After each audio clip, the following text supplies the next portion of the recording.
فاتحہ.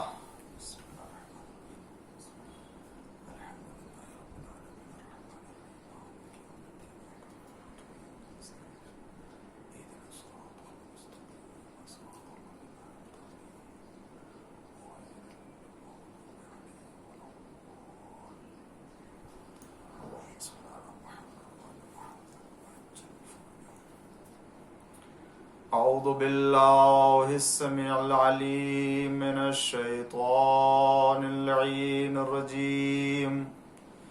بسم اللہ الرحمن الرحیم.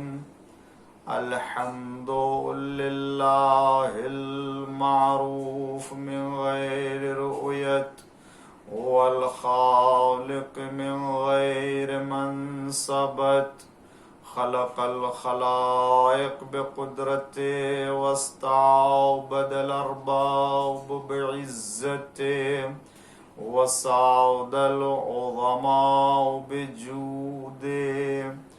والصلاة والسلام والتحية والإكرام على البشير النذير السراج المنير حبیب الہ العالمین ابی القاسم محمد اللہم صلی علی محمد وعلی محمد وعلی آلہ الطیبین الطاہرین المعصومین المظلومین المنتخبین المنتجبین الغر المیامین الذين أذهب الله عنهم الرجس وطهرهم تطهيرا. اللهم صل على محمد وعلى محمد لا سيما الإمام المبين بقية الله في الأرضين الحجة الثاني عشر والمهدي المنتظر عجل اللہ تعالی فرجہ الشریف. اللہم لعن اول ظالم ظلم حق محمد وآل محمد وآخر تابع له على ذلك. اللہم لعن العصابة التي جاهدت الحسين وشايعت وبايعت وتابعت على قتله. اللهم لعنهم جميعا. أما بعد فقد قال الله الحكيم في قرآن الكريم وقوله الحق. بسم الله الرحمن الرحيم. فبشر عباد الذين يستمعون القول ويتبعون أحسنا وأولئك الذين هداهم الله وأولئك هم أولو الألباب. صلوات پڑھ دیجئے محمد وآل محمد. اللہم صلی علی محمد وعلی محمد وعجل فرجہ. سورہ زمر کی آیہ کریمہ ہے جو 17 اور 18 نمبر کی آیہ کریمہ کی تلاوت کا شرف حاصل کیا ہے، اور اس آیہ کریمہ کے ضمن میں جو عنوان قرار دیا ہے وہ اسلام اور آزادی بیان. اس ٹاپک اور موضوع کے عنوان سے میں اپنی باتیں آپ کی خدمت میں عرض کرنے کی سعادت حاصل کر رہا ہوں. اور یہ عشرے مجالس کے جو ماہ سفر کے پہلے ہفتے میں آغاز ہوا ہے، آج اس کی یہ دوسری مجلس ہے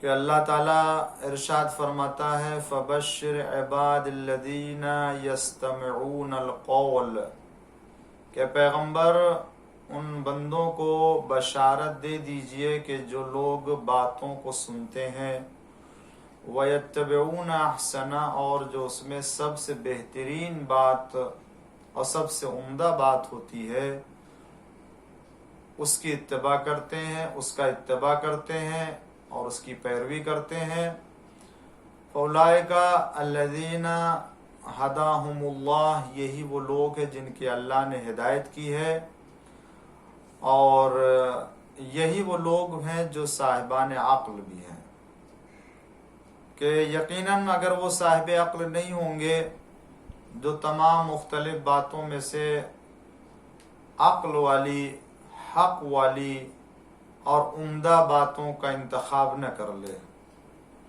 اگر کوئی مختلف اور متضاد باتوں میں سے اور الگ الگ باتوں اور الگ الگ قسم کی گفتگو سے جو بہترین گفتگو ہے اگر اس کا انتخاب نہ کرے، بلکہ ایسی گفتگو اور ایسے کلام کا انتخاب کرے کہ جو عقل اور انسان کے سوچ اور فکر سے ہٹ کر کے ہو، اور انسان کے شعور اور اس کے قلب سلیم میں نہ آنے والی ہو، اس کا انتخاب کرتا ہے تو اسے کوئی صاحب عقل نہیں کہتا ہے۔ اس لیے قرآن نے ایسے لوگوں کی تعریف بھی کی، اور قرآن نے ایسے کو ہی صاحب عقل کہا، اور صاحبان اولو الالباب یعنی صاحبان عقل کے فہرست میں شمار کیا ہے۔ عزیزان گرامی، میں نے آیہ کریمہ کے ذیل میں جو پہلی مجلس میں عرض کیا کہ پروردگار عالم ہمیں مختلف باتیں اور مختلف کلام سننے کی اجازت دیتا ہے، ایسا نہیں ہے کہ اسلام متضاد یا مختلف باتوں کے سننے یا اس کے بارے میں غور کرنے، فکر کرنے کی دعوت نہیں دیتا ہے، بلکہ قرآن نے ایسے متضاد اور مختلف کلام اور باتوں میں سے اچھی باتوں کا انتخاب کرنے لینے کا حکم، جب اچھی باتوں کے انتخاب کر لینے کا حکم ہے تو اس کا مطلب ہے کہ پہلے متضاد اور مختلف باتیں ہوں گی درمیان میں، تبھی تو ان کا انتخاب ہوگا۔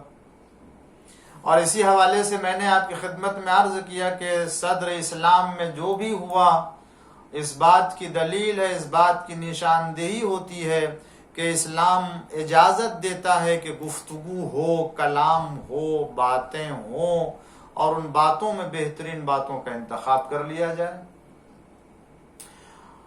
اگر آپ اس حوالے سے دیکھیں تو خود پروردگار عالم کی وحدانیت کے سلسلے میں، توحید پروردگار کے بارے میں اگر آپ غور کریں تو اللہ تعالی کی وحدانیت کے سلسلے میں بھی خود قرآن کریم نے وہ کلام اور وہ بحث بھی پیش کی ہے کہ جو غیر واقعی ہے، غیر حقیقت ہے، اور ان باتوں کو بھی پیش کیا ہے جو واقعی ہے اور جو حقیقی بحث ہے اور واقعیت سے نزدیک ہے، بلکہ واقعیت ہے۔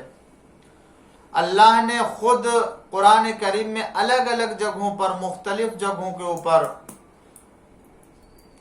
کتنی ایسی آیتوں میں اللہ نے اشارہ کیا ہے جو غیر خدا ہیں، یعنی جو خدا کے علاوہ دوسرے ہیں انہوں نے خدائی کا دعویٰ کیا، تو اللہ نے اس طرف بھی توجہ دلائی کہ دیکھو کیا یہ جو غیر خدا خدائی کا دعویٰ کرتے ہیں، کیا یہ اس لائق ہیں کہ ان کی خدائی تسلیم کی جائے یا انہیں خدا مانا جائے؟ کتنے ایسے ہیں کہ جنہوں نے خدائی کا دعویٰ کیا، خود فرعون نے خدائی کا دعویٰ کیا، تاریخ میں ایسے بہت سے افراد جنہوں نے اپنے کو خدا ہونے کا پیش کیا۔ تو یہ جو خدا ہونے کا پیش کیا اور اس کے مقابل میں خدا نے اپنی خدائی کو پیش کیا، خود خدا نے نقل کیا، ذکر کیا قرآن کریم میں، اس کا مطلب یہ کہ ایک خدائی کی بحث ہے، واقعی خدا کی بحث ہے، اور ایک جعلی خدا اور دعویٰ کرنے والے خدا کی بحث ہے۔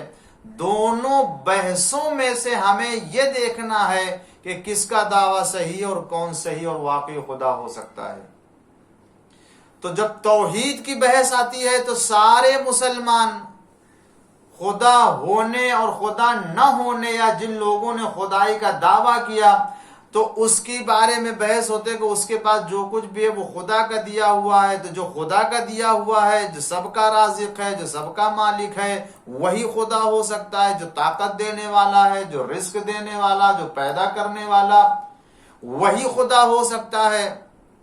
لہٰذا اگر یہ صفات، یہ کمال کسی دوسرے میں نہیں ہے اور وہ کہتا ہے کہ میں خدا ہوں، تو کیسے خدا ہو جائے گا؟ لہٰذا ان باتوں سے پتہ چلتا ہے کہ خدا واقعی وہی ہے کہ جو ہر قدرت کا مالک ہے، ہر طاقت کا مالک ہے اور ہر قوت کا سرچشمہ بھی ہے۔ رزق ہے تو اس کی طرف سے، اولاد ہے تو اس کی طرف سے، قوت ہے تو اس کی طرف سے، قدرت ہے تو اس کی طرف سے، حیات ہے تو اس کی طرف سے، ممات ہے تو اس کی طرف سے، کتابوں کا نازل کیا جانا اس کی طرف سے، انبیاء کا بھیجا جانا اس کی طرف سے، حساب و کتاب لینے والا وہی خدا ہے۔ تو جب کوئی اس کے علاوہ نہیں اور ان صفتوں اور ان کمالات کا نہیں رکھنے والا، تو پھر کیسے وہ خدا ہو سکتا؟ آخر بحث ہوتی ہے یا نہیں ہوتی؟ تو جب توحید کی بحث آتی ہے تو غیر خدا اور غیر واقعی خدا کو رد کر کے خدا واقعی کا کلمہ پڑھا جاتا ہے اور خدا حقیقی کے وجود کو ثابت کیا جاتا ہے۔ تو یہاں تو آزادی ہے بحث گفتگو کی۔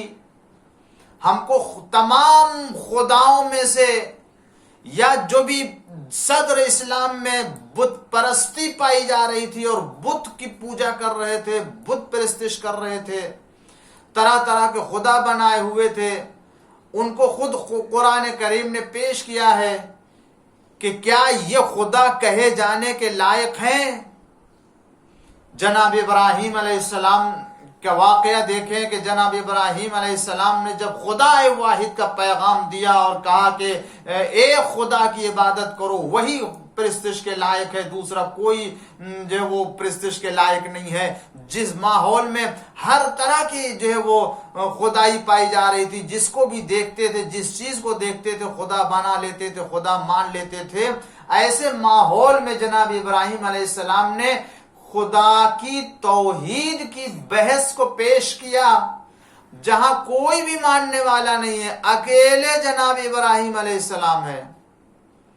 مگر آیا بحث توحید کو کہ کون خدا پرستش کے لائق ہے، اور وہاں آپ نے کس طریقے سے بحث کی ہے، اور جب پوچھا کہ کیا یہ خدا ہو سکتا ہے چاند کے سلسلے میں، سورج کے سلسلے میں، ستاروں کے سلسلے میں، نہیں یہ میرا خدا نہیں ہے، اس لیے کہ جو ڈوب جائے، جو غروب ہو جائے، وہ کیسے میرا خدا ہو سکتا ہے؟ یہ کتنی عمدہ بحث توحید کی پیش کی ہے وجود پروردگار کی، کہ دیکھو جب سورج کو دیکھا ہاں یہ میرا خدا ہے، یا چاند کو دیکھا کہا ہاں یہ میرا خدا، لیکن جب وہ ڈوب گیا، غروب ہو گیا، کہا نہیں یہ میرا خدا نہیں ہو سکتا ہے۔ یہ کیا ہے؟ یعنی یہ بتانا تھا معاشرے کو، دنیا والوں کو، کہ جو سورج نکلتا ہے اور غروب ہوتا ہے، جو چاند نکلتا ہے اور غروب ہوتا ہے، اس کا ایک نظام ہے، چلانے والا اس کا کوئی، اس کا مطلب کہ جب اس کو کوئی چلا رہا ہے تو جو اس نظام کو چلانے والا ہے سورج سے بڑا ہوا، وہ آفتاب مہتاب سے بڑا ہوا، وہ تمام چیزوں سے بڑا، اس لیے کہ وہ طاقت ان چیزوں کو چلا رہی ہے۔ اس کا مطلب یہ کہ یہ خدا نہیں ہو سکتا، وہ خدا ہے کہ جو ان تمام نظام کو چلا رہا ہے۔ یہ بحث توحید پیش کی نا جناب ابراہیم علیہ السلام۔ پوچھو ان خداؤں سے اگر یہ بول سکتے ہیں تو کس نے توڑا ہے؟ ان کے بڑے سے پوچھو اگر یہ بول سکتے ہیں۔ جناب ابراہیم علیہ السلام نے یہ فکر دی بحث توحید میں، گفتگو توحید میں، یعنی ایسے جناب ابراہیم علیہ السلام نے ان کو دعوت فکر دی توحید کے سلسلے میں اور وجود پروردگار کے سلسلے میں۔ اکیلے تنہا جناب ابراہیم علیہ السلام موحد ہیں، اور پورا سماج، پورا معاشرہ بت پرستی کے اوپر تلا ہوا ہے اور بت کو پوجا کر رہا ہے۔ تو جناب ابراہیم علیہ السلام نے ان کو دعوت فکر دی، کون خدا ہو سکتا ہے؟ اس کا مطلب یہ ہے کہ جب خدا کی توحید کی بحث کو ایسے ماحول میں پیش کر سکتے ہیں جہاں خدا کا ماننے والا کوئی نہ ہو سوائے دو ایک کے، تو جب خدا کے ماننے والوں کی تعداد بڑھ گئی ہو، زیادہ مسلمان ہو گئے ہوں، اللہ کے ماننے والوں کی تعداد بے شمار ہو چکی ہو، ایسے ماحول میں اگر کچھ افراد ایسے ہیں کہ جو خدا حقیقی کو ماننے کو تیار نہیں ہے، تو کیا ان کے درمیان حقیقی خدا کی بحث کو پیش نہیں کیا جائے گا کہ دیکھو تم اپنے خدا کے بارے میں، ہم اپنے خدا کے بارے میں پیش کرتے ہیں بحث کو اور حقائق کو پیش کرتے ہیں، دیکھو کون خدا ہے جس کو مانا جا سکتا ہے۔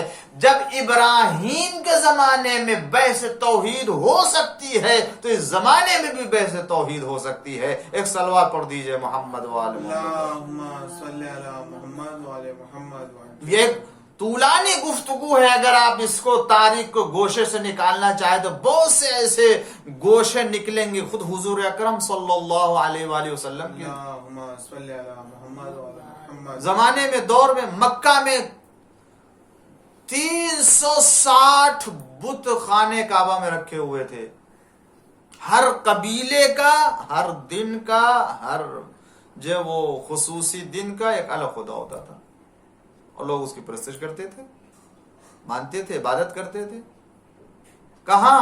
مکہ میں، جہاں حضور اکرم نے توحید کا اعلان کیا ہے۔ سب سے پہلے پیغام توحید، یقولو لا الہ الا اللہ تفلحو، کہو لا الہ الا اللہ کامیاب ہو۔ ایسے کس ماحول میں؟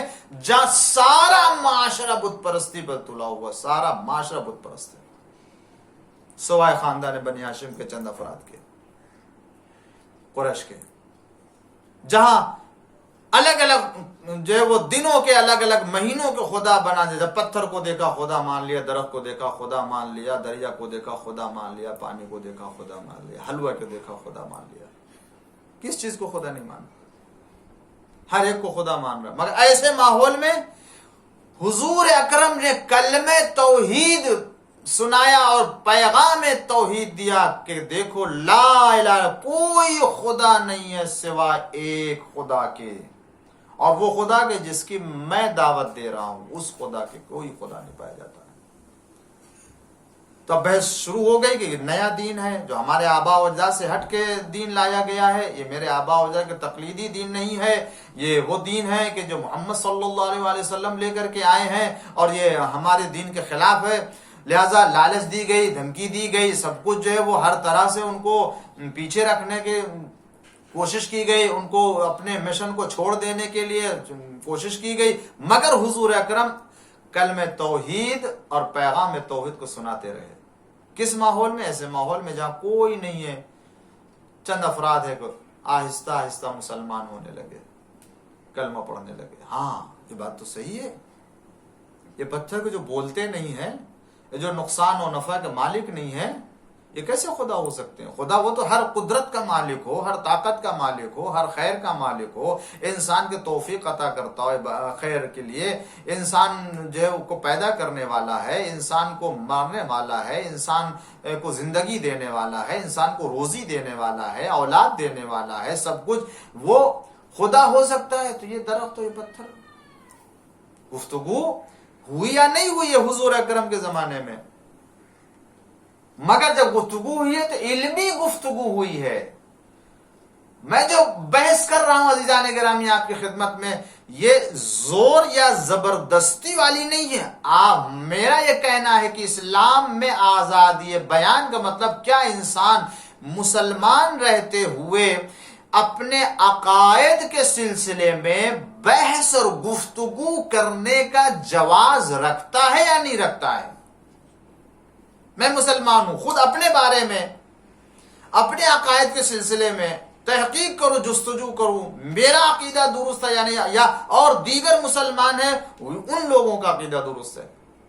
اسی طریقے سے ان مسلمانوں کو بھی حق پہنچتا ہے کہ وہ اپنے عقائد کے سلسلے میں تحقیق کرے، جستجو کرے، اور اس کے بعد دیکھے کہ وہ جس عقائد کے اوپر ہیں کیا وہی عقائد ان کے لیے حق ہے، یا یہ کہ اور دیگر مسلمان جو ہے وہ حق کے اوپر ہیں۔ اس لیے کہ الگ الگ فرقوں میں یا الگ الگ مسالک میں رہ کے تو خدا کی عبادت نہیں ہو سکتی.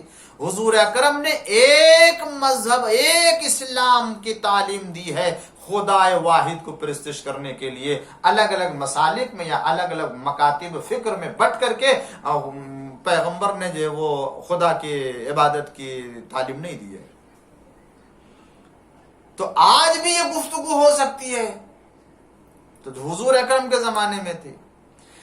اسی طریقے سے آپ دیکھیں نبوت کے سلسلے میں بھی گفتگو ہے.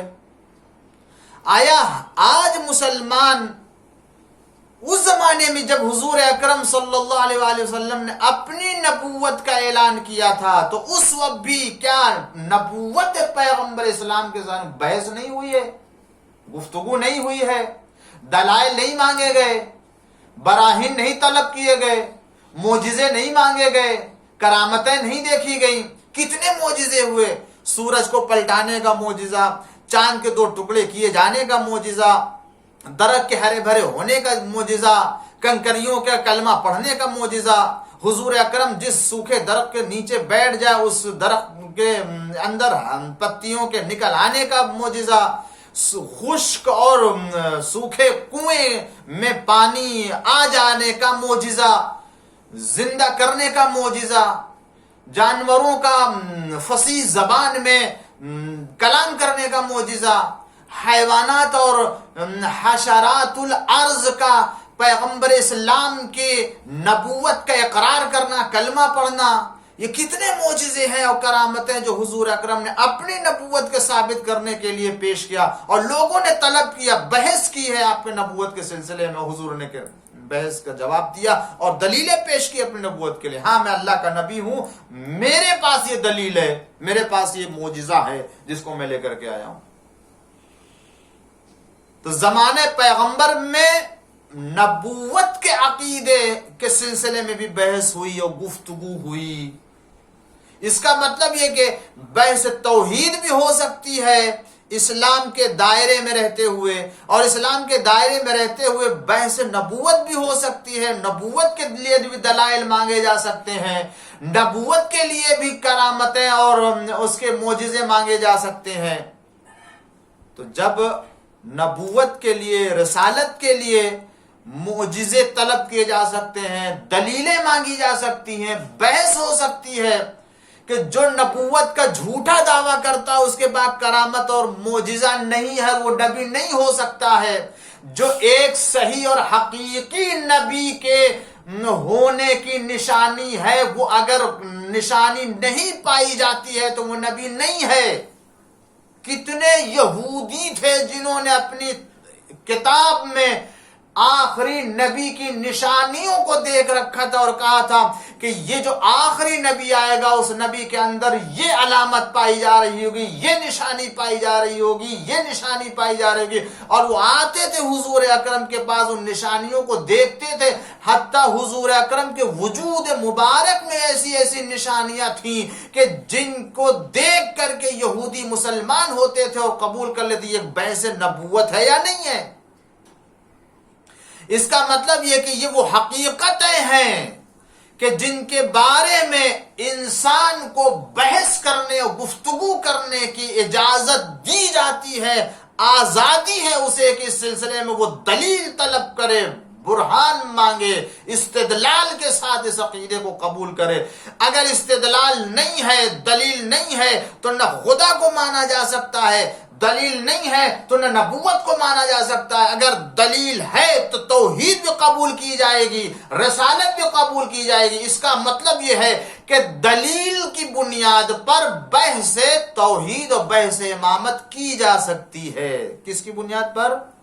دلیل کی بنیاد پر، منطق کی بنیاد پر، ایک لاجک ہو اس کی بنیاد پر، اختلاف کی بنیاد پر نہیں، تعصب کی بنیاد پر نہیں، اندھی تقلید کی بنیاد پر نہیں.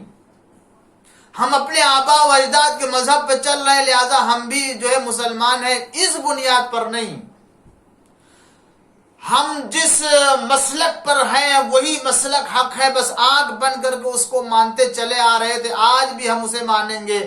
اب چونکہ ہمارا عزیز اور قلب سے زیادہ نزدیک اور دل سے زیادہ محبوب، دل میں زیادہ محبوب مسلک ہے، لہذا ہم اس کو چھوڑ نہیں سکتے. یہ مسئلہ یہ نہیں ہے. مسئلہ دلیل سے گفتگو کرنے کا ہے.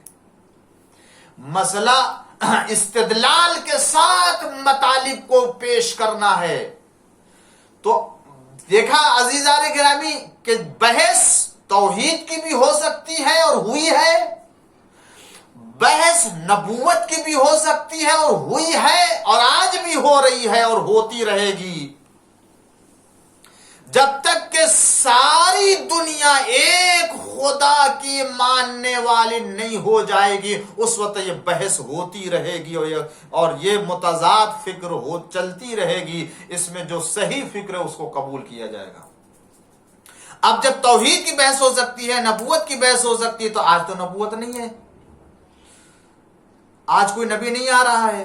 آخری نبی آئے اور سن 10 ہجریہ کہہ لیجئے، سفر کے 28 تاریخ کو سن 11 ہجری میں حضور اکرم کی وفات ہو گئی، وہ دنیا سے چلے گئے. اب جبریل کا نازل ہونا بھی نہیں ہے، وحی کا نزول بھی ختم ہو چکا ہے، اور اب کوئی نبی نہیں آنے والا، شریعت نہیں آنے والی ہے، قرآن نہیں آنے والا، کتاب نہیں آنے والی، کچھ نہیں ہے. یہ شریعت، یہ اسلام قیامت تک تو رسول اللہ نے اسے چھوڑ تو نہیں دیا بغیر کسی وارث کے.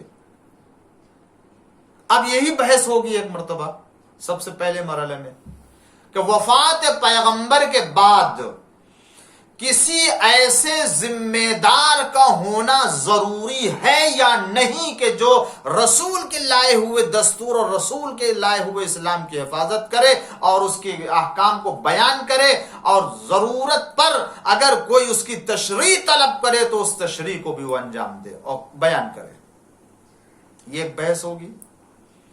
اور جب یہ بحث ہوگی تو پھر یہ بحث ہوگی کہ کون ہو سکتا ہے رسول کے بعد کہ جو اس وظیفے کو انجام دے سکے، اس ذمہ داری کو انجام دے سکے. آیا اس کے لیے امت میں سے کسی ایک کا بھی ہونا کافی ہوگا، یا یہ کہ وہی ہو سکتا ہے جو نبی کے جیسا ہو مگر نبی نہ ہو؟ نبی معصوم ہے، اسے بھی معصوم ہونا چاہیے. نبی عالم لدنی کا حامل ہوتا ہے، اسے بھی عالم لدنی کا حامل ہونا چاہیے. اور نبی ہر خطا سے محفوظ ہوتا ہے، اس کو بھی وہی ہونا چاہیے. اس کا رابطہ خدا وند عالم سے ہو، اس کو بھی وہی ہونا چاہیے. تو ظاہر سی بات ہے یہ کام نبی ہی کا تو انجام دینے کے لیے آ رہا ہے، سوائے یہ کہ وہی کے دریافت کرنے اور نبوت کے منصب کے اوپر فائز ہونے. تو اب نبوت تو نہیں ہے، وہی کو دریافت نہیں کرنا ہے بشکل نبوت، لیکن اس شریعت کی حفاظت کی ذمہ داری، قرآن کے علوم کے اوپر عبور تو ہونا چاہیے ایسے کسی ایک کا. تو یہ بحث تو ہوگی آج، اور اس بحث کے لیے اگر کوئی پابندی لگاتا ہے تو پھر اسے اس کے پہلے توحید پر پابندی لگانی چاہیے، پھر نبوت کے پر بحث کی پابندی لگانی چاہیے. اس لیے کہ دروازہ ہدایت کا بند تو نہیں ہوا ہے. جب ہدایت کا دروازہ بند نہیں ہوا ہے تو جس طریقے سے توحید کی بحث پر جو ہے وہ گفتگو ہو سکتی ہے اور اس پر پہرا نہیں لگایا جا سکتا، نبوت پر بحث ہو سکتی ہے اور پہرا نہیں لگایا سکتا، تو پیغمبر کے بعد بحث امامت کے سلسلے میں بھی گفتگو ہو سکتی ہے، کوئی پابندی نہیں لگا سکتا. اگر اختلاف کی بنیاد پر، اگر متضاد فکر کی بنیاد پر، اگر لوگوں کے درمیان اختلاف ہو جانے کے احتمال کی بنیاد پر امامت کے سلسلے میں گفتگو نہیں ہو سکتی ہے، تو پھر اختلاف ہی کی بنیاد پر، اختلاف ہی کے احتمال پر توحید کے بارے میں بحث نہیں ہو سکتی ہے، نبوت کے بارے میں بحث نہیں ہو سکتی ہے. ایک صلوات پڑھ دیجئے محمد وعلی اللہم صلی علی محمد وعلی محمد وعجل فرجہ. اس لیے کہ مسئلہ عقیدے کا ہے، مسئلہ اعتقاد کا ہے، مسئلہ آخرت کا ہے، دین کے اوپر عمل کرنے کا ہے. آج ہم دین کے اوپر عمل کریں تو کس دین کے اوپر عمل کریں، کس سے دین حاصل کریں؟ یہ بحث مسلمانوں کو کرنا ہے یا نہیں کرنا ہے؟ آج سمجھنا یا نہیں سمجھنا ہے؟ کیا ہر ایرے غیرے سے، ہر طرح کے لوگوں سے دین لے لیا جائے گا؟ جب خدا ہر ایرے غیرے کے ذریعے سے دین بھیج نہیں سکتا ہے تو پھر امت ہر طرح کے لوگوں سے دین لے بھی نہیں سکتی ہے. اس لیے کہ اللہ کا دین ہے، اللہ کا بھیجا ہوا اسلام ہے، اللہ کی تعلیم کردہ جو وہ دستور ہیں، انہیں وہی بیان کر سکتا ہے جو خدا کی طرف سے ہو، جس کو اللہ اپنے جو وہ خزانے قدرت سے علم دے کر کے بھیجے، جس کو اپنے تمام کمالات کا مظہر بنا کر کے بھیجے۔ بحث کیجئے، گفتگو کیجئے اور دیکھیے کہ کون ہو سکتا ہے جس کے لیے ہمارے لیے آج ذمہ دار دین کے عنوان سے، وارث دین کے عنوان سے قبول کرنا، اور اس کو ہم اپنا پیغمبر کے بعد ذمہ دار، ولی خدا، حجت خدا اور وارث کعبہ، وارث قرآن مانے، تاکہ ہم اس کی روشنی میں، اس کے رہنمائی کی روشنی میں ہم دین کے اوپر عمل کر سکیں۔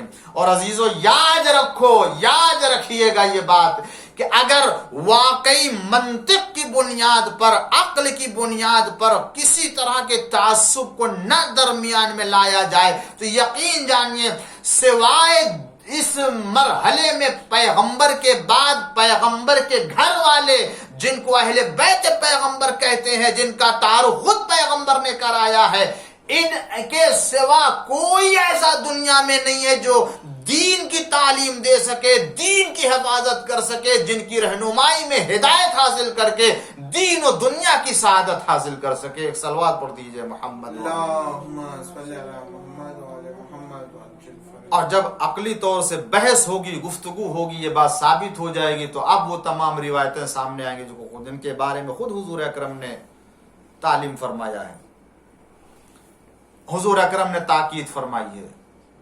جہاں یعنی عقلی طور سے یہ بحث ہونے کے بعد جب خود حضور اکرم کی حدیثیں نظر آئیں گی اور صحیح حدیثیں نظر آئیں گی، تو پھر انسان کے اس عقلی بحث اور منطقی بحث میں اور قوت اور قدرت پیدا ہو جائے گی، اور اس کے پاس مستحکم دلیل پیدا ہو جائے گی کہ پیغمبر کے بعد اگر کسی سے دین لیا جا سکتا ہے تو اہل بیت پیغمبر، اس لیے کہ پیغمبر نے اپنے اہل بیت کا تعارف کرایا، مباہلے میں لے جا کر کے چادر تطہیر کا جز قرار دے کر کے، یعنی آیت تطہیر کا مصداق قرار دے کر کے، حضور اکرم نے اعلان فرما کر کے، آپ نے حدیث ثقلین کے ذریعے سے، حدیث سفینہ کے ذریعے سے، حدیث رائد کے ذریعے سے، حدیث مدینہ کے ذریعے سے، حدیث طیر کے ذریعے سے، حدیث خیبر کے ذریعے سے، دیگر اور نہ جانے بے شمار ایسی حدیثیں پائی جاتی جن میں اہل بیت علیہ السلام کا تعارف کرایا، اور یہ تعارف اس انداز سے کہ مسلمانوں کے ذہن میں اگر کوئی اعتراض ہو، کسی طرح کا کوئی ابہام پایا جاتا ہے کہ میرے بعد دین کے ذمہ دار کوئی اور ہو سکتا ہے، تو یاد رکھو